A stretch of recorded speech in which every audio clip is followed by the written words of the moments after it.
Ryan and President of the United States, Governor Mitt Romney.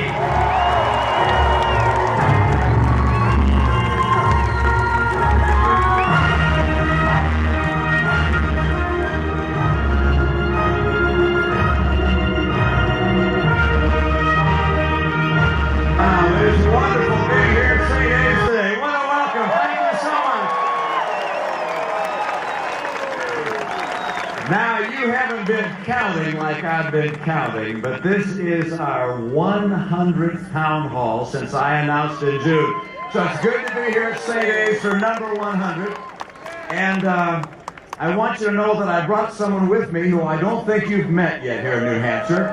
This is going to be the next Vice President of the United States, Paul Ryan. Hey, everybody. Great to be back at St. A's. Good to see you. Wow. Look at this. Father, how are you? Good to see you. The great thing about a rural preacher, you say, Father, how are you? And they all say hi back. The problem we've been having in Washington is that too many politicians, like President Obama, just wait, I'm about to make a point. Too many politicians like President Obama have been more worried about their next election than they've been worrying about the next generation. That's not leadership. That's politics. We won't do that. We will lead. We want to earn your support. We want to deserve this victory. So that when we do this, we have the moral authority and the mandate to fix this country's problems, to reacquaint ourselves with the American idea and get people back to work. 23 million Americans. Back at you. 43 million Americans are struggling to find work. Nearly 1 out of 6 Americans are in poverty today. That's unacceptable. Now, look at the record of this man. The credit rating was upgraded when he was governor of Massachusetts. The credit rating was downgraded under President Obama's failed leadership as president. Unemployment went down. Unemployment went down in Massachusetts. And household income, over the past 4 years, family income, has dropped by more than $4,000 under President Obama's failed leadership when this man was... And this would create, as you know, the most powerful economy in the history of the world. You see, America's economy is driven by freedom. Freedom is what makes America work.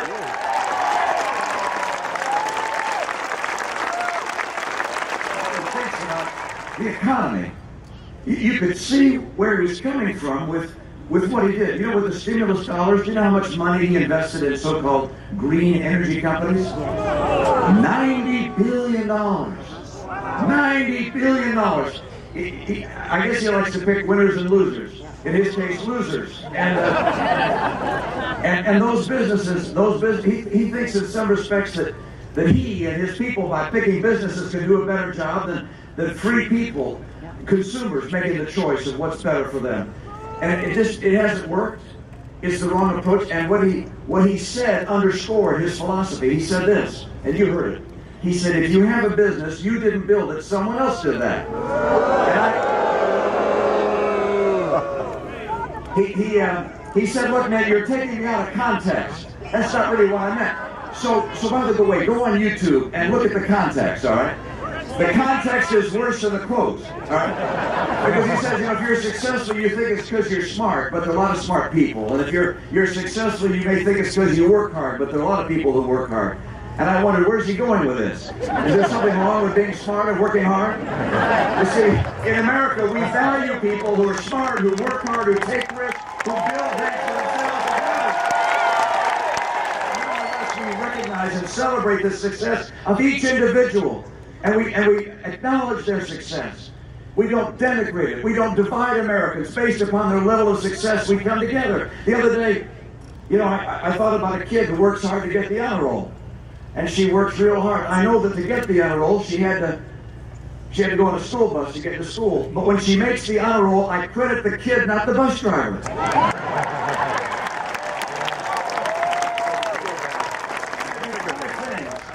When I'm in Washington with Paul Ryan, 5 things we're going to do. They're going to get this economy jump-started again. Number 1, we're going to take advantage of our energy resources. Low-cost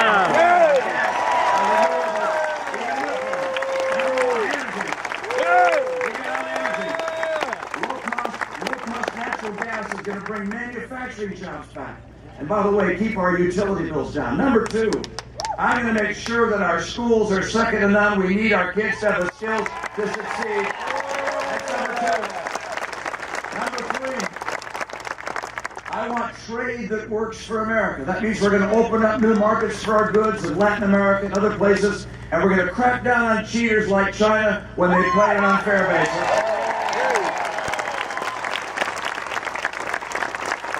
Number 4, for people in this audience to take a risk to start a business, or to invest with a friend that's got a good idea, or some big corporation overseas that's thinking about building a factory, maybe in the United States or maybe somewhere else, for them to put money and put it at risk in America, they have to know we're not on the road to Greece.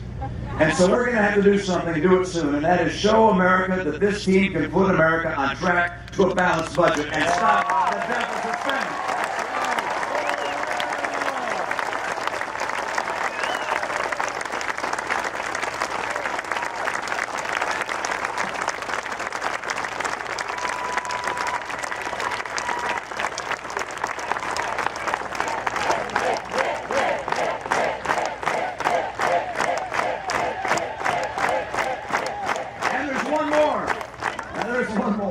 And that's this.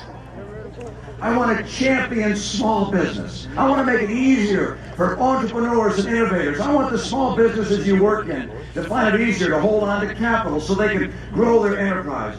The president wants to raise taxes on small business. I want them lower. I want to make sure that regulators and regulations are designed to make sure we encourage small business. And by the way, I want to take off that big cloud that's hanging over a lot of small businesses. And that is, I want to make sure that we get Obamacare out of the way and replace it